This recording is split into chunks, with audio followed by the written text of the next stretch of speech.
नमस्कार साथियों, ज्ञानवाणी पर आपका स्वागत है। आशा करता हूँ आप लोग अच्छे होंगे, मस्त होंगे। इसके पहले वीडियो में आपने विशेषण एवं उनके प्रकार को विस्तार पूर्वक पढ़ा था। आज हम 10वीं क्लास में क्रिया एवं क्रिया के प्रकार को विस्तार पूर्वक पढ़ेंगे। यदि अभी तक आपने ज्ञानवाणी चैनल को नहीं सब्सक्राइब किया है, तो कृपया सब्सक्राइब कर लीजिए और अन्य साथियों के साथ शेयर कर दीजिए जिससे सबका भला हो। आइए पढ़ते हैं, क्रिया क्या होती है। तो जिन शब्दों से कार्य का करना या होना पाया जाए उन्हें क्या कहते हैं? क्रिया कहते हैं। परिभाषा के रूप में हम इसको परिभाषित कर सकते हैं कि जिन शब्दों से जिन शब्दों से कार्य का करना, जिन शब्दों से कार्य का करना, जिन शब्दों से कार्य का करना, शब्दों से कार्य का करना या होना पाया जाए, होना पाया जाए, उसे हम क्रिया कहते हैं। जाए उसे क्रिया कहते हैं, क्रिया कहते हैं। तो ऐसा शब्द जिससे हम यह जान जाएं कि कार्य हो रहा है कि नहीं हो रहा है। जिन शब्दों से कार्य का करना, कार्य का करना या होना पाया जाए उसे क्रिया कहते हैं। जैसे उदाहरण के रूप में हम कोई भी वाक्य लिखते हैं तो उसमें क्या आता है? जैसे खाना हो गया, खाना, पीना, पढ़ना, सोना, खेलना, कूदना। ये शब्द अगर आ रहे हैं वाक्य में तो वे शब्द क्या होंगे? क्रिया होंगे। या हम इसको ऐसे समझ सकते हैं, ऐसे शब्द जिनमें प्रायः अंत में ना आता है वे क्रिया होते हैं। खाना, पीना, पढ़ना, सोना, खेलना, कूदना आदि जो शब्द हैं ये सब क्या हैं? ये सब क्रिया हैं। जो क्रिया होती है वह धातु से बनी होती है। मतलब क्रिया का जो मूल रूप होता है वह धातु ही होता है। धातु में अगर हम ना प्रत्यय को जोड़ दें तो फिर उससे हमें क्रिया मिलती है। इससे हम यह भी जानना चाहिए कि धातु क्या है। धातु क्या है? आइए धातु को समझते हैं। तो धातु क्या है? धातु स्वतंत्र होती है। धातु जो है वह स्वतंत्र होती है, किसी शब्द से मिलकर बनी नहीं होती है। इसको ऐसे कह सकते हैं, वह मूल शब्द या शब्दांश या शब्दांश जिसमें ना जोड़ने पर, जिसमें ना जोड़ने पर, ना जोड़ने पर क्रिया का निर्माण होता है। जोड़ने पर क्रिया का निर्माण होता है, निर्माण होता है। मतलब वह मूल शब्द या शब्दांश जिसमें न जोड़ने पर क्रिया का निर्माण होता है वह धातु होती है। धातु क्या होती है? यह स्वतंत्र होती है, किसी अन्य शब्द पर निर्भर नहीं होती है। ये भी जानना है कि जो धातुएं होती हैं वो किसी अन्य शब्द पर निर्भर नहीं होती हैं। मतलब क्रिया जिन शब्दों से जिन शब्दों से कार्य का करना या होना पाया जाए उसे क्रिया कहते हैं। प्रायः हम देखते हैं कि ऐसे शब्द जिनमें अंत में ना आता है वे क्रिया होती हैं। जो क्रिया होती है वह धातु से ही बनी होती है। मतलब जो धातु होती है वो मूल रूप होता है क्रिया का। तो धातु में ही अंत में हम ना जोड़ने से हमें क्रिया प्राप्त होती है। तो मतलब ऐसा कह सकते हैं कि क्रिया के मूल रूप को क्रिया के मूल रूप को धातु कहते हैं। मूल रूप को धातु कहते हैं। ये हो जाएगा, क्रिया के मूल रूप को हम क्या कहते हैं? धातु कहते हैं। क्रिया के मूल रूप को धातु कहते हैं। इससे हम यह निर्माण कर सकते हैं कि मूल धातु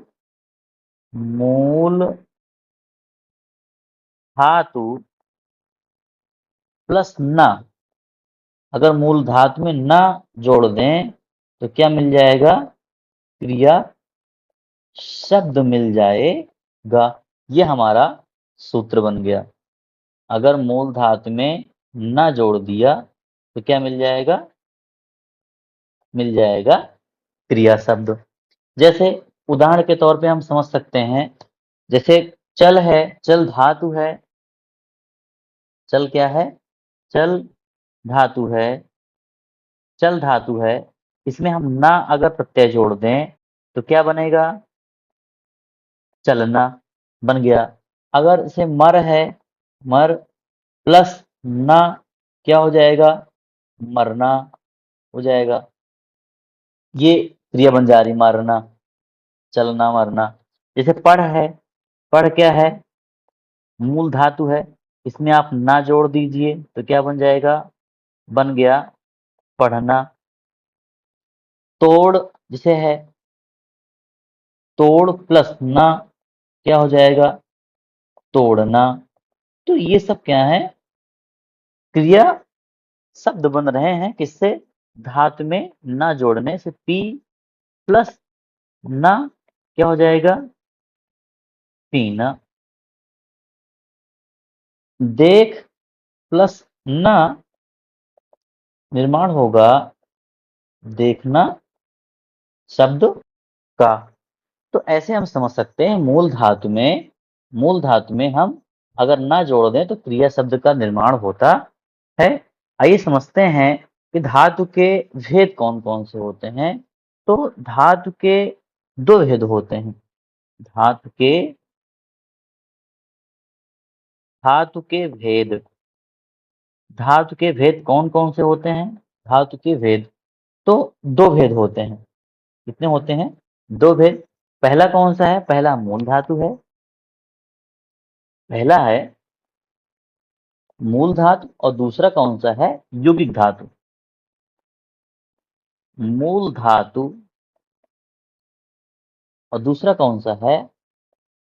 यौगिक धातु। तो मूल धातु क्या होती है? मूल धातु का मतलब है कि ऐसी धातु जो किसी पर निर्भर नहीं होती है, मतलब वह स्वतंत्र होती है, वे मूल धातु कहलाती हैं। मूल धातु पहला है मूल धातु। इसमें क्या लिख लेंगे आप? नोट बना लीजिए। यह स्वतंत्र होती है। यह स्वतंत्र होती है। यह स्वतंत्र होती हैं। स्वतंत्र होती हैं। जैसे उदाहरण के तौर पे आप अभी आपने देखा, जैसे क्या है? जा, ये क्या है? मूल धातु है, इसमें ना जोड़ दिए तो क्या बन जाएगा? जाना, क्रिया बन जाएगी। जैसे खा है, खा क्या है? मूल धातु है। पी, पी अभी पढ़ाया था मैंने, पी में अगर ना जोड़ दे क्या हो जाएगा? पीना। रह, ये सब क्या है? मूल धातु हैं। आदि हैं, खा पी रह, ये सब क्या है? मूल धातु हैं। अगली जो धातु है हमारी, कौन सी धातु है? यौगिक धातु। यौगिक धातु। दूसरी धातु है यौगिक धातु। तो नाम से स्पष्ट है, यौगिक धातु क्या होते हैं? मूल धातु में प्रत्यय लगाकर। कैसे निर्माण इसका होता है? इसका निर्माण होता है मूल धातु में प्रत्यय लगाकर। धातु में प्रत्यय लगाकर इसका निर्माण होगा। पहला पॉइंट नोट कर लीजिए। फिर दूसरा है कई धातुओं को संयुक्त करके। कई धातुओं को संयुक्त करके, धातुओं को संयुक्त करके हम क्या करते हैं? यौगिक धातु बनाते हैं संयुक्त करके।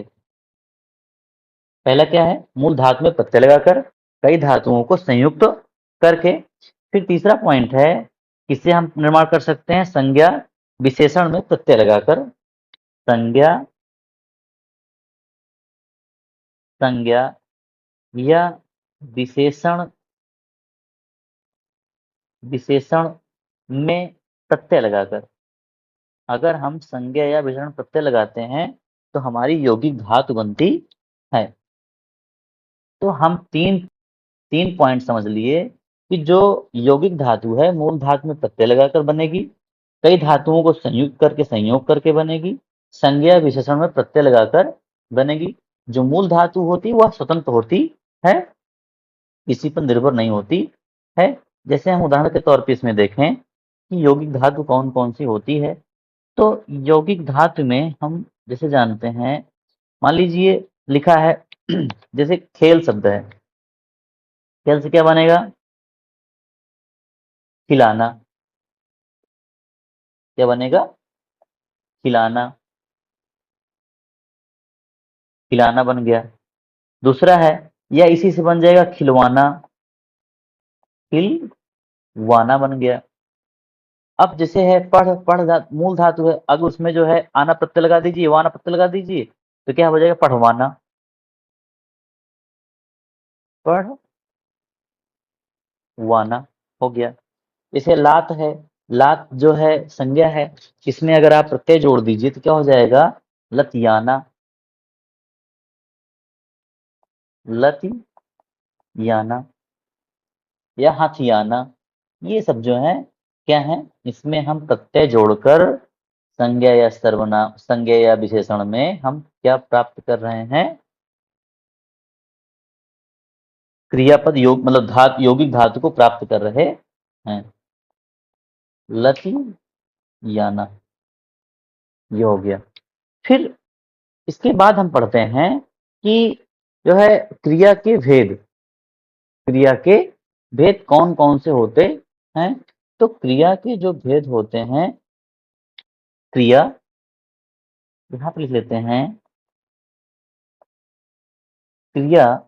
तो क्रिया के कितने भेद होते हैं आइए समझते हैं। जैसे पहला तो है कर्म के आधार पर। पहला क्या है? कर्म के आधार पर। कर्म के आधार पर। दूसरा है प्रयोग के आधार पर। अगला हम क्या पढ़ेंगे? प्रयोग के आधार पर। पहला है कर्म के आधार पर और प्रयोग के आधार पर। कौन कौन सी हैं? कर्म के आधार पर अकर्मक क्रिया। कौन सी? कर्म के आधार पर बहुत पेपर में आता है अकर्मक क्रिया। अकर्मक क्रिया,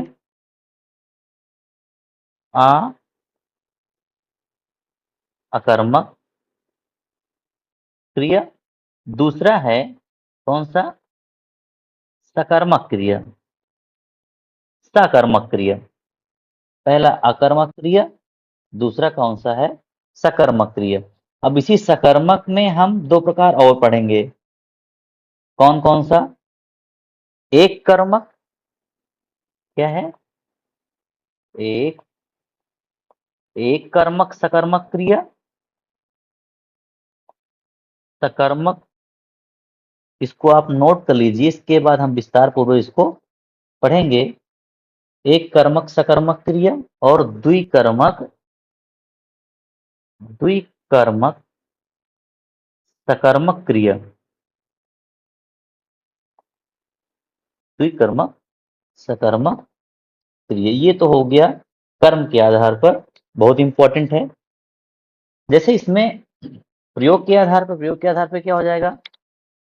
प्रेरणार्थक क्रिया। कौन सा? प्रेरणार्थक क्रिया। फिर दूसरा है नाम धातु। कौन सा है? नाम धातु। तीसरा है संयुक्त क्रिया।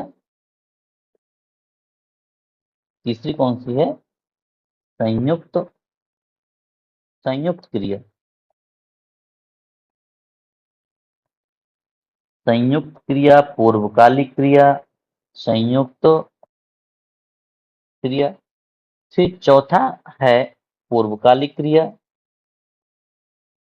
पूर्वकालिक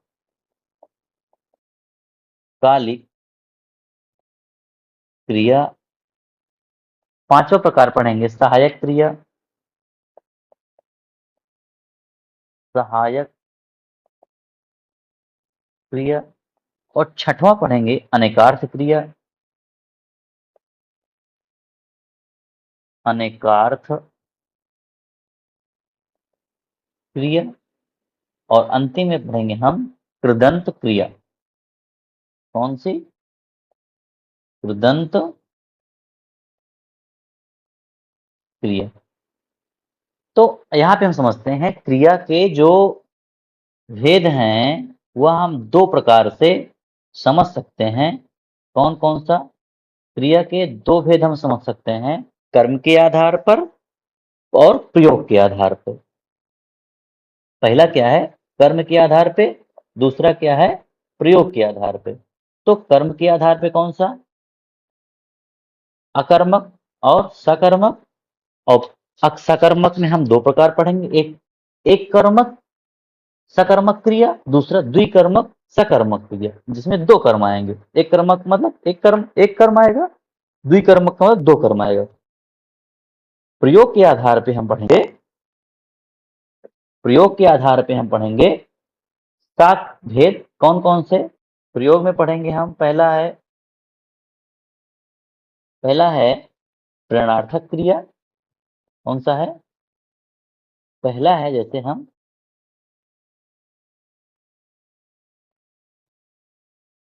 प्रेरणार्थक क्रिया, नाम धातु, संयुक्त क्रिया, पूर्वकालिक सहायक क्रिया, अनेकार्थ क्रिया और कृदंत क्रिया।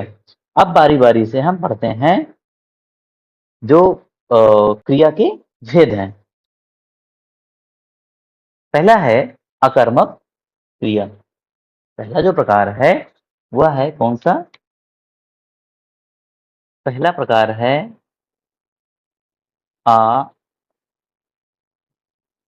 अकर्मक क्रिया।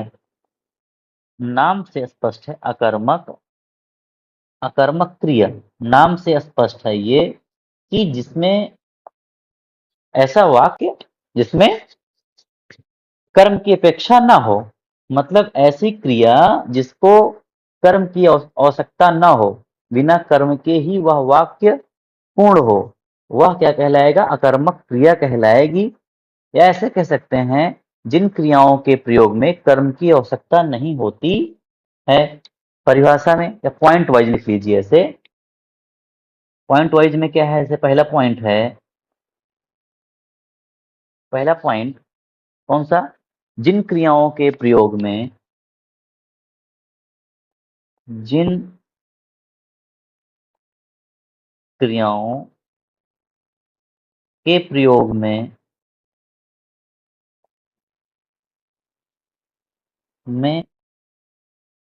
कर्म की आवश्यकता नहीं होती, कर्म की आवश्यकता नहीं होती है, कर्म की आवश्यकता नहीं होती, नहीं होती। उन्हें क्या कहते हैं? अकर्मक क्रिया। जिन क्रियाओं के प्रयोग में कर्म की आवश्यकता नहीं होती। दूसरे पॉइंट में लिख सकते हैं वही बात घुमा के कि जो क्रिया के कार्य का फल पड़ेगा वह कर्ता पर पड़ता है। क्रिया के कार्य का फल, क्रिया के कार्य का फल, कार्य का फल कर्ता पर पड़ता, कर्ता पर पड़ता है। क्रिया के कार्य का फल कर्ता पर पड़ता है। दूसरा है कर्म की अपेक्षा नहीं होती। अगला पॉइंट क्या हो जाएगा? कर्म की अपेक्षा, मतलब कर्म की जब आवश्यकता नहीं होगी तो कर्म की अपेक्षा कैसे होगा? कर्म की अपेक्षा नहीं होती, कर्म की अपेक्षा नहीं होती। फिर अगला पॉइंट है कि जिन, मतलब कर्म के बिना वाक्य पूर्ण होगा, अपेक्षा नहीं होगी तो कर्म के, क्या है? कर्म के बिना, बिना वाक्य पूर्ण होगा, वाक्य पूर्ण होगा। 4 पॉइंट देखा आपने। अकर्मक क्रिया में क्या देखा? जिन क्रियाओं के प्रयोग में कर्म की आवश्यकता नहीं होती, पहला पॉइंट। दूसरा, क्रिया के कार्य का फल कर्ता पर पड़ता है, कर्म की अपेक्षा नहीं होती, कर्म के बिना वाक्य क्या होगा? पूर्ण होगा। अगला पॉइंट है कि यदि हम इनमें क्या से प्रश्न करें तो उत्तर नहीं मिलेगा। जिनमें, जिनमें क्या से प्रश्न करने पर, प्रश्न करने पर उत्तर, उत्तर ना मिले, क्या मिले? ना मिले,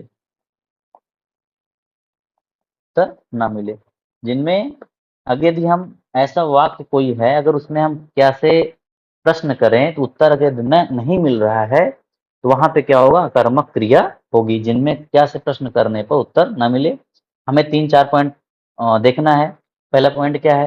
कर्म की आवश्यकता नहीं होती। जिन क्रियाओं के प्रयोग में कर्म की आवश्यकता नहीं होती है, क्रिया के कार्य का फल कर्ता पर पड़ता है, कर्म की अपेक्षा नहीं होती, और कर्म के बिना वाक्य जो होगा वह क्या होगा? पूर्ण होगा। और अगला पॉइंट है जिनमें क्या से प्रश्न करने पर उत्तर ना मिले, हम ऐसी क्रिया को अकर्मक क्रिया कहते हैं। उदाहरण के तौर पे हम देख रहे हैं, उदाहरण के तौर पे जैसे हम देखते हैं, जैसे उदाहरण के तौर पे कैसा? जैसे हम लिख दिए मैं सोता हूं, मैं सोता हूं।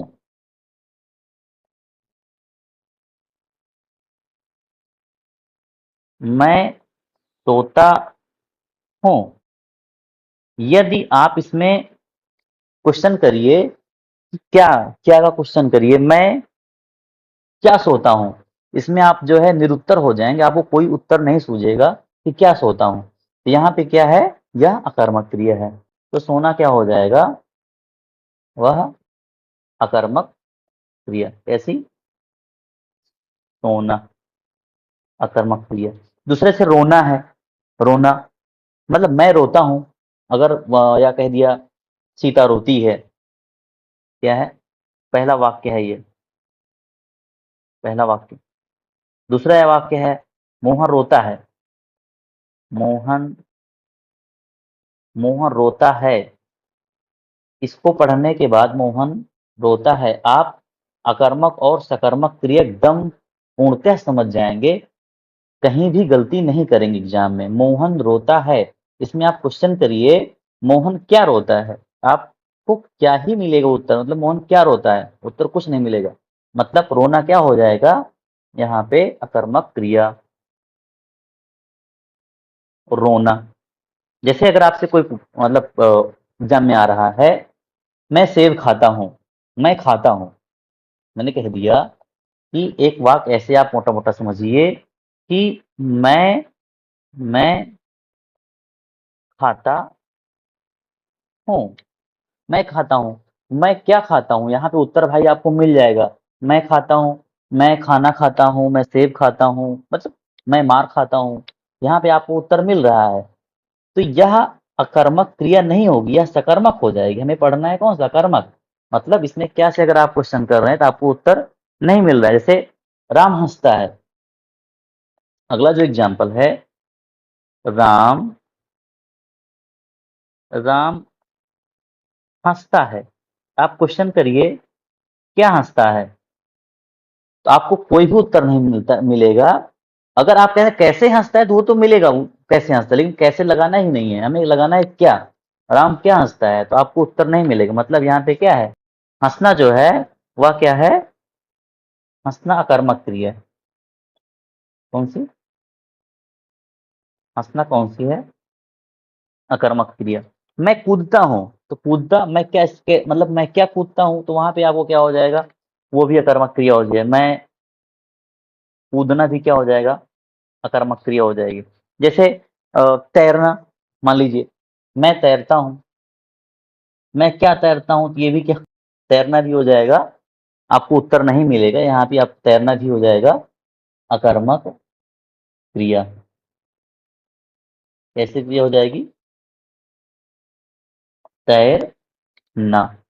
चलना, मैं चलता हूँ, राम चलता है, तो आपको उत्तर क्या मिलेगा, क्या चलता है, कुछ नहीं, चलना हो गया। हंसना, रोना, तैरना, जाना, जाता हूँ, जाना हो गया। तो जाना भी क्या हो जाएगा, जाना भी मैं जाता हूँ, मैं क्या जाता हूँ, कोई उत्तर नहीं।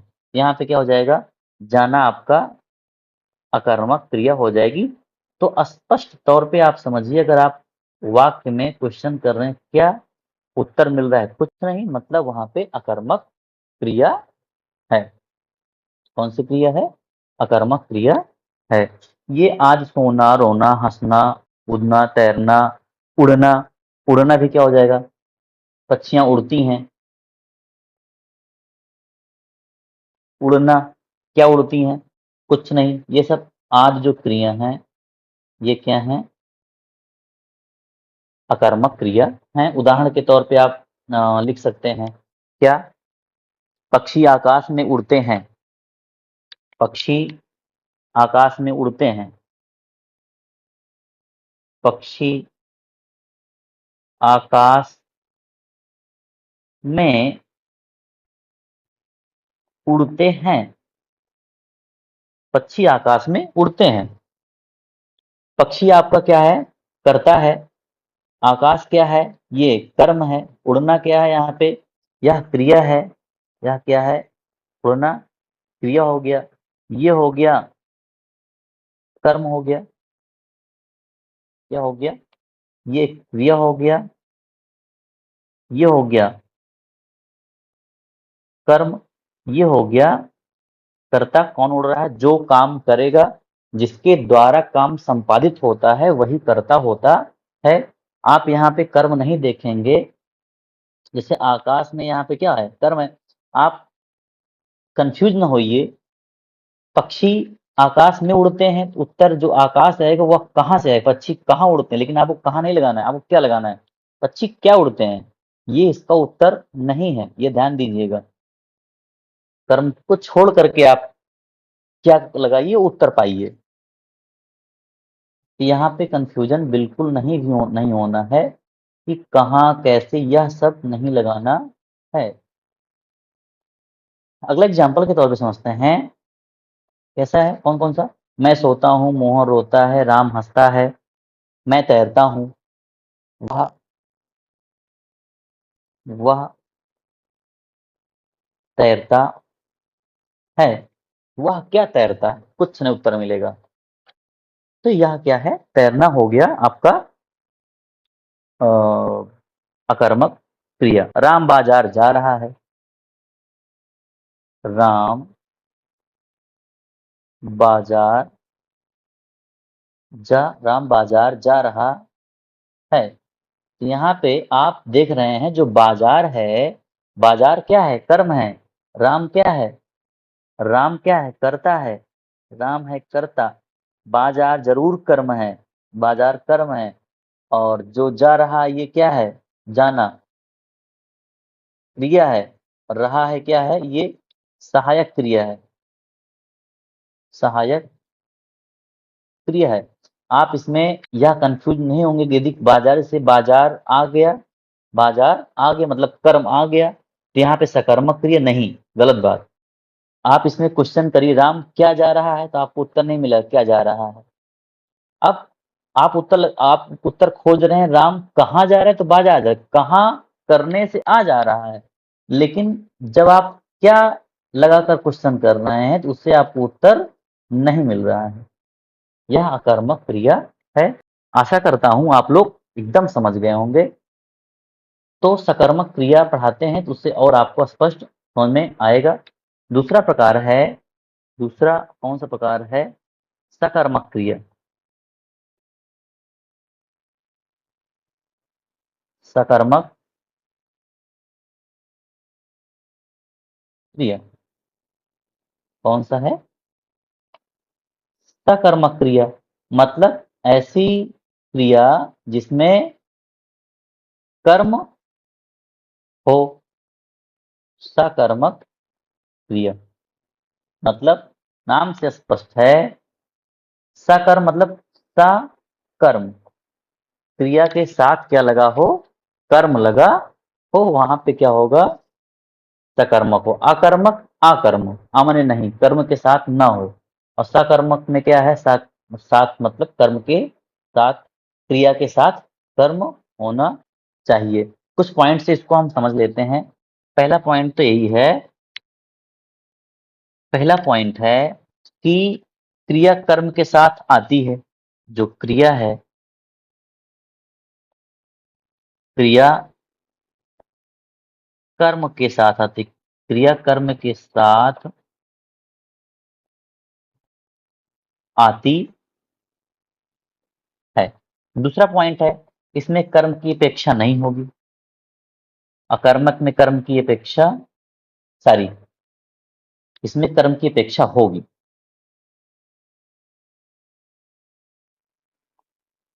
कर्म की अपेक्षा, सकर्म है मतलब अकर्म की अपेक्षा होगी, कर्म की अपेक्षा रहती है, होगी। फिर तीसरा है, यदि इसमें आप क्या से क्वेश्चन कर रहे हैं, क्या है, यदि क्या से प्रश्न करने पर जवाब मिले, जिनमें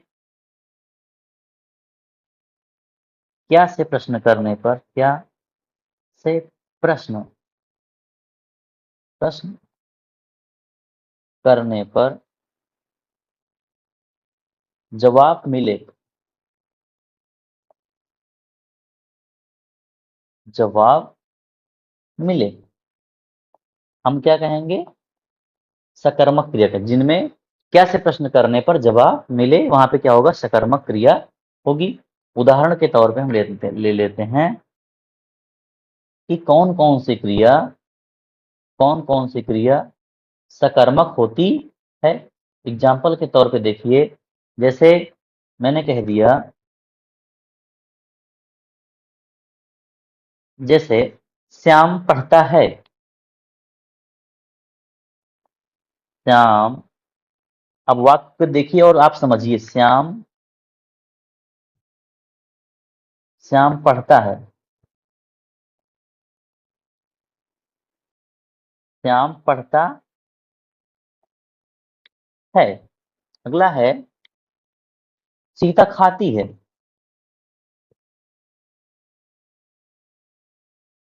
श्याम पढ़ता है, सीता